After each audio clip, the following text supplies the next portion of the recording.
Hello, in this video I'll show you even more tips and tricks you can use in 3ds Max here. So last time I got this result right here, and this is fine if you have an object and you just want to create this kind of surface detail, but sometimes you want your object to open up, for example, and if we open this up you can see there's nothing inside. So sometimes you want your objects to be more solid and watertight here. So how can we do that? What we can simply do is just select edges and hold shift, extrude down, and simply insert loops and then target weld.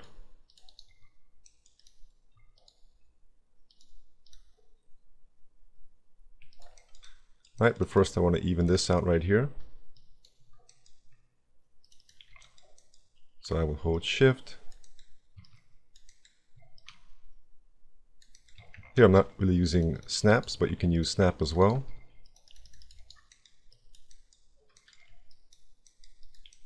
Alright, and then you can simply extrude down here. In order to match up with the bottom of this, you can right click here. Options, enable axis constraints. So the default hotkey is Alt D. And so when I press S to activate snaps, axis constraints will actually create a little circle right here. And so now I can choose which axis you want to be active, let's say Y or X. Sometimes if you do this, you can accidentally select something. So for example, let's say I try and click on Y right here and accidentally select this edge here, but notice how the Y axis has been changed. Now all I have to do is just press Ctrl Z and the axis still remains here, and I'll go back to a previous selection right here. I can hold Ctrl and click here to convert it to vertex. I find vertices just a little bit easier to work with. And now let's say select this vertex and then I can snap it to the bottom of right here. Now if axis constraints were off, if I try to snap it, it will go there on all axes. But with axis constraints, it's just a currently enabled axis right here. Alt D, S to turn off axis constraints and snaps, and there we go. And so next we can simply bridge these edges here. There we go. And now I can simply insert loops here. And target weld here.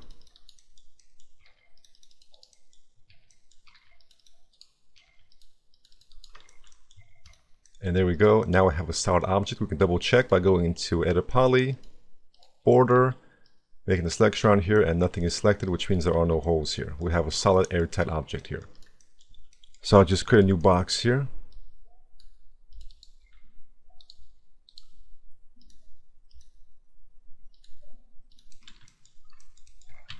Alright, so if you're creating video game assets, one easy way to do this is just by, let's say, Edit Poly right here.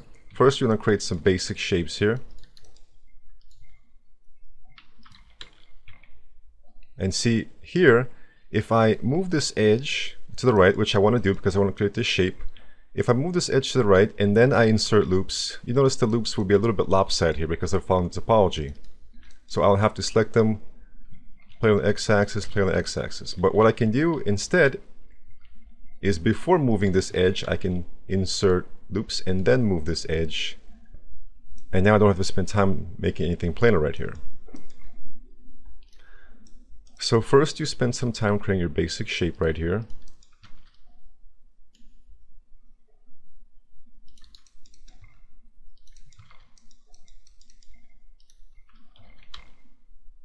And then you can insert a lot of segments through here.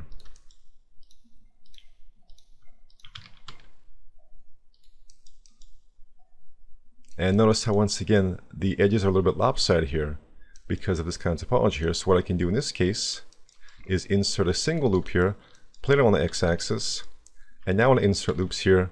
Because they're going in between this loop and this loop, they will all be straight here, as opposed to using this loop right here.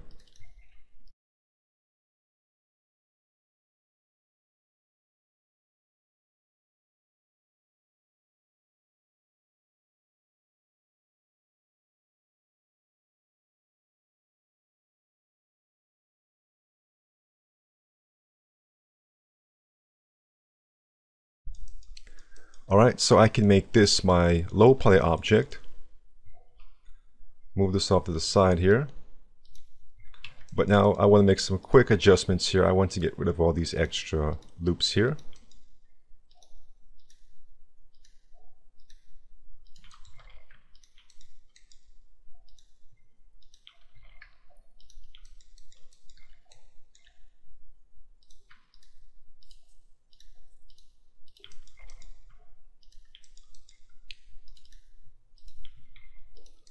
Alright, I can clean up a little bit more, get rid of these edges here, but let's say this is our very quick low poly that still needs a little bit more work. And now what we can do is quickly detail this.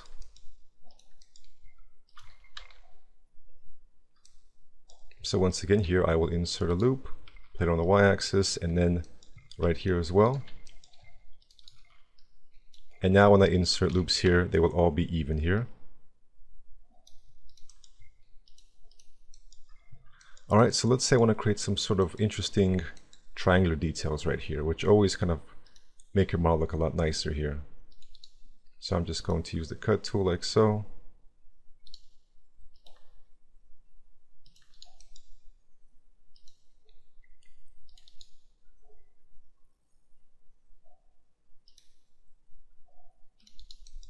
Alright, let's say something like this. And then I can hold down Shift while clicking to select all this here. Alright, but now if I try and use the default, let's say, inset method, I get this result. Or the bevel method, I get this result. So what I would do is bevel inwards, but I won't outline.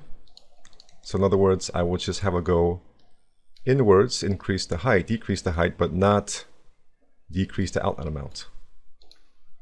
I'll simply scale it like so. Now if I apply Turbo Smooth Open Subdiv here, notice you get this really bad result here. A quick fix for this is first of all to inset right here, but with a value of 0, and then simply scaling yourself. You may want to fix up some really bad areas, like let's say right here.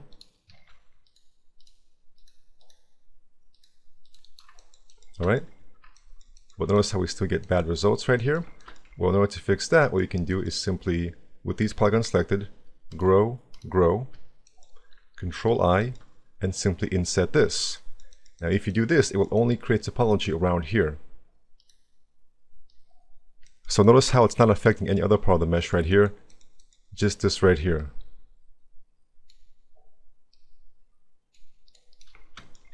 And now, as you can see, we have very smooth results without any flickering or bad issues happening here. And this will bake very nicely into our low poly.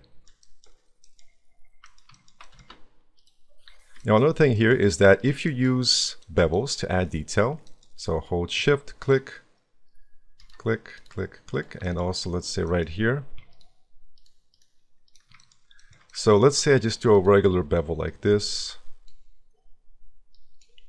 And let's say, for example, I apply crease set to crease this up. And I select these edges here. And create a set right here.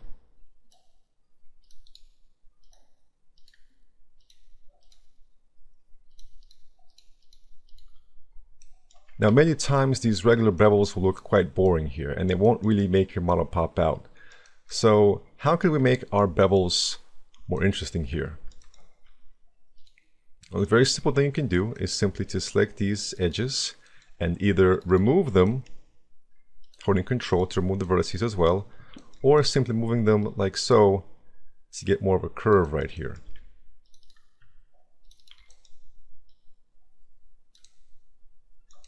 All right, and in the crease set, we're going to remove these so they won't be creased.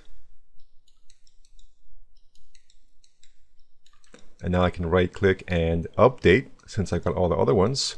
Or what I can do is just have them be selected. So select all edges like this, and instead of doing update, you want to do subtract. And so now notice how we get this kind of detail instead, which just makes the bevels look a little bit more sleek, a little bit nicer here. What we can also do is scale these polygons like so. And now we get this much more interesting looking detail with our bevels as opposed to the previous result. Sometimes when we want to select something, it's a good idea to use a different orthographic view right here. So let's say I want to select the top of this. Well, instead of trying to kind of angle myself just right and get this kind of selection here, which is possible, maybe easier and faster just to go into the front viewport here, just to select this and move it up right here. Alright, so let's say I want to create some sort of detail right here. I'll just select these polygons here. You can press Alt-X, make things transparent, because sometimes you may end up accidentally selecting something on the other side right here. There we go. So I don't want to create this kind of detail right here. Let's make it a little bit more interesting by rotating it first. So notice how with this rotation mode, they all rotate around their individual axis right here, every polygon. And when you move your cursor around, the gizmo will actually change location. We have other rotation modes, for example, selection center. So it will take the center point of all your selected geometry and rotate around here. But in this case, it's not what we want. We may want to do this in some situations, but not in this one right here. So we want to use the first one right here, pivot point center. You can pretty much use any gizmo right here. Wherever it is, it gets the same result right here.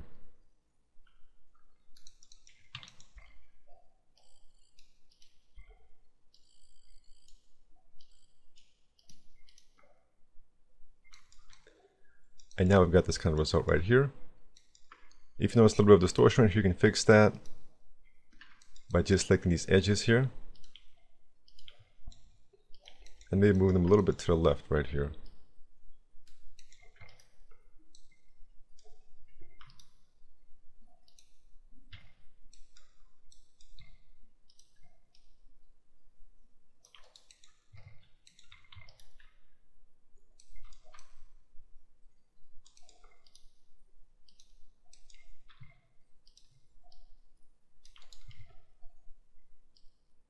So here I've inserted a loop, play on the z-axis, and then kind of separate these details right here.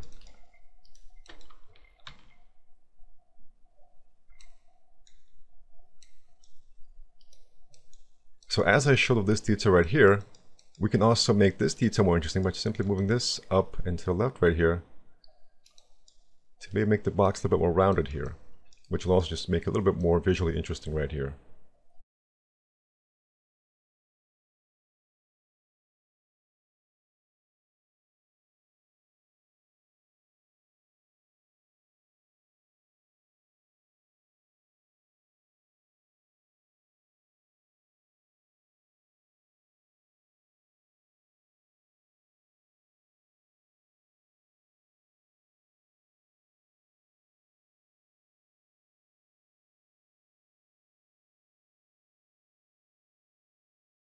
Sometimes you may want to switch the belt type from group to local normal right here.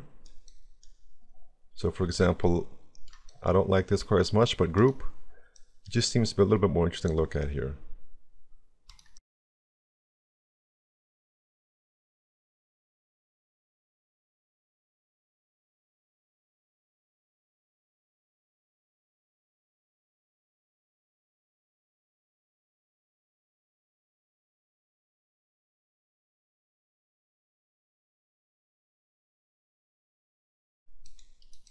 So once again right here, to make this detail a little bit more interesting, I can select this right here, and I can use set flow right here, which will make your topology, your selection, match the surrounding flow better. Another quick way to add some interesting detail after getting this kind of inset and bevel result is to simply insert a loop here, and then you can bevel out this right here. Or for example, deselect this and then bevel, or use hinge from edge and then select an edge and bevel from here, or just choose different points right here to get different interesting results right here. So hinge from edge is a great way to make your model look more sleek and more interesting here.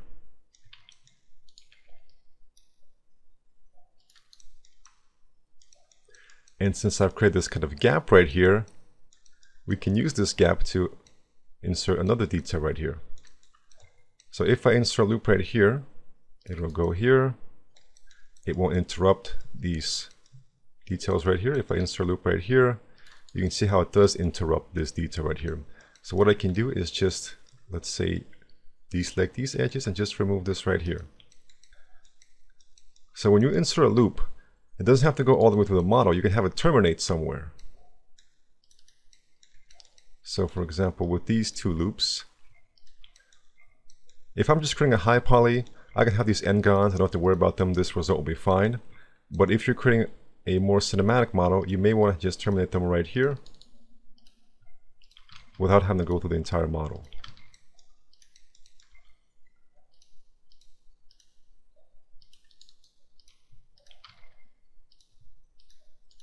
Now, a way to speed this up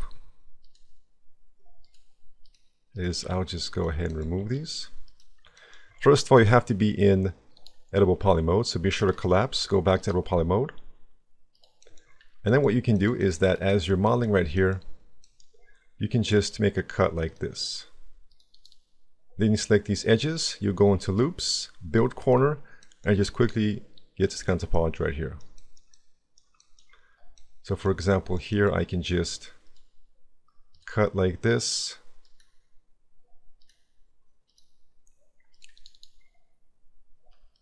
Then with the edges selected, loops, build corner, and there we go.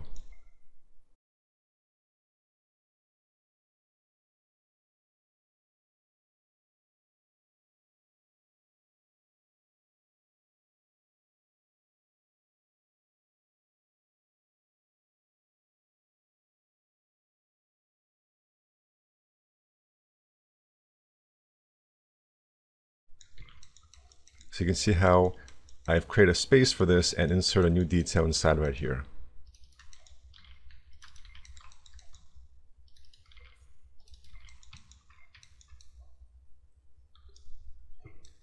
But you can also put this topology to use right here. As long as it's here, you can try to use it for something.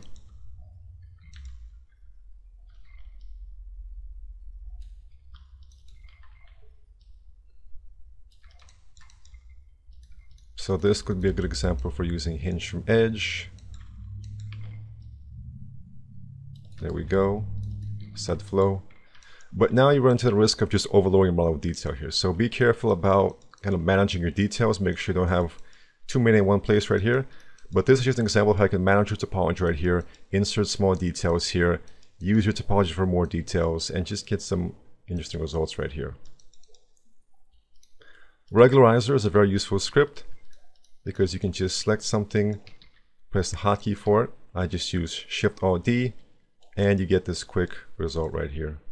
What you can do beforehand is to inset first, so you can kind of create a border around this, kind of isolate your detail here, and then regularizer. If I want to make this all smaller, I can just grow, grow, grow, and then shrink it down. But notice if I scale in the center, it's going to scale and move it a little bit down. The reason for this is because the gizmo right now, if I switch to the scale tool, the gizmo is using pivot point center. So it's taken this sub-object selection right here of polygons, and it's putting the gizmo right here in the center, which actually means that the gizmo is a little bit below the surface of this box right here. See, it's a little bit below there. So when you scale it, it's going to scale inside in that center, which means it's going to be scaling down a little bit. Notice how the whole thing has gone down, which means if you want to be even, you need to actually move this up a little bit here. And once again, you can use snaps for that. Axis constraints. However, what you can simply do, instead of doing that, is to simply, when you scale, scale on just the Y and X axis right here. And notice how that problem is no longer happening. Notice how it's now even here. Hold Control, click here, convert to vertices, deselect the top vertices, and just move this up if you want to be a small detail like this.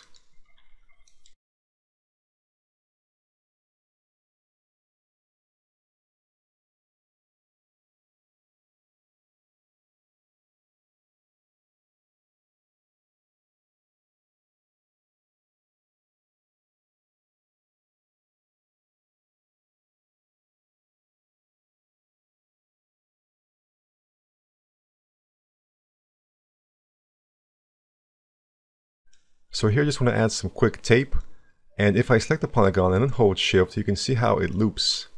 So what you want to do is you want to hold shift before you click on anything. You can get this kind of selection right here, and then detach as clone. So I'll just set that to a hotkey. We click on this little icon right here on the right of detach and detach as clone. I'll give this a different color right here. Let's say an eye-catching yellow. All I can do is just kind of rotate around here so it's not perfectly applied. I want to give kind of a human touch to this, and we can just use this as some sort of quick tape to label what's inside this box. Virus sample, prototype weapon, T05 alpha. So I can just tessellate this,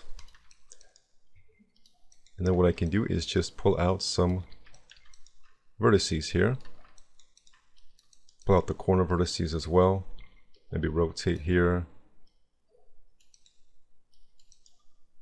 Maybe activate soft selection here.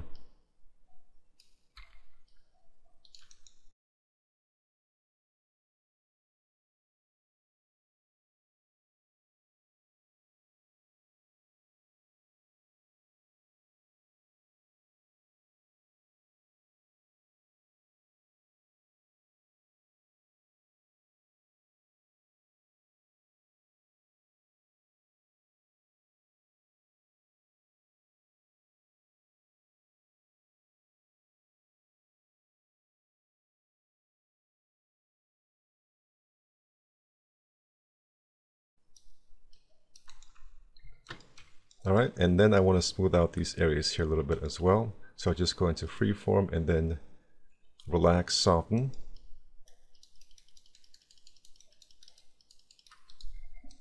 So this is just kind of a quick way of getting a more kind of organic effect here, because you want a kind of combination of hard surface things and kind of more smooth shapes here. You can of course always go into ZBrush and kind of sculpt this here, but this is just a quick way of doing this with polygons right here.